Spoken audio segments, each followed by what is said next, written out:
Lil Durk, one of hip-hop's most recognizable names, is now facing serious legal troubles that could change the course of his career forever. In a shocking turn of events, he has been denied bail after prosecutors revealed he violated jail protocols while in custody. This isn't just about the original charges anymore, it's about how he's been conducting himself behind bars.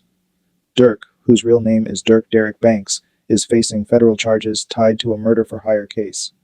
The allegations suggest he was involved in orchestrating a 2022 shooting in Los Angeles that resulted in the death of Lil Pab, the cousin of rapper Quando Rondo.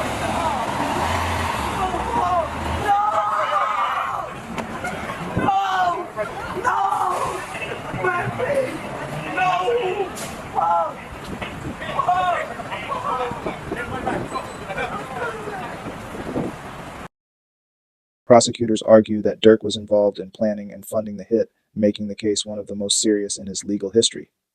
But the latest development isn't just about that alleged crime.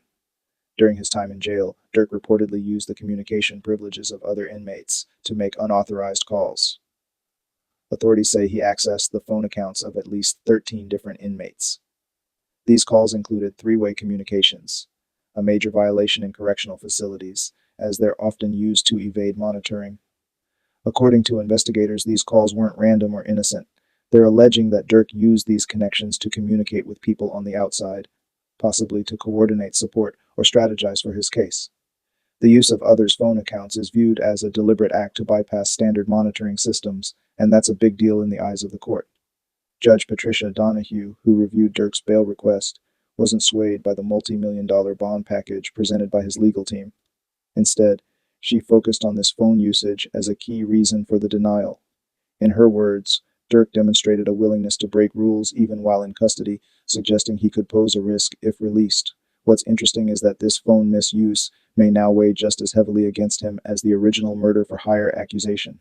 In high-profile cases like this, the court isn't just looking at the severity of the charges. They're looking at behavior. And Durk's behavior, at least from the judge's perspective, was enough to justify keeping him locked up until trial.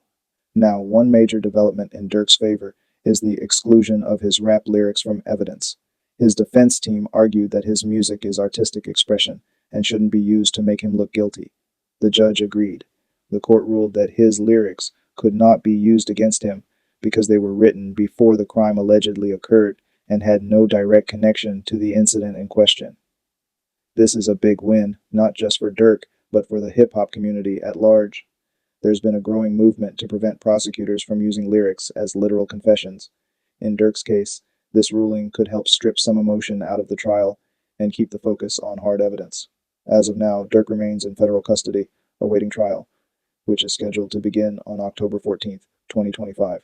If convicted, he faces decades in prison, if not life. His team continues to push back against the narrative that he's a danger or flight risk, but the prosecution seems determined to paint him as someone who believes he's above the rules, both outside and inside prison walls. The reaction from the public and the industry has been mixed. Some fans are rallying behind Durk, calling this a targeted attack on another successful black rapper. Others are more skeptical, questioning how someone facing these kinds of charges could have made such reckless choices while in custody. Whether Lil Durk ultimately beats the case or not, his situation is now about more than just the crime. It's about how celebrity, influence, and power are perceived in the justice system, and how far those things go in a courtroom. For now, he sits in a cell, denied bail, with his fate hanging in the balance. This is not just another legal story in hip-hop. This is a defining moment, one that could reshape Durk's life, career, and legacy forever.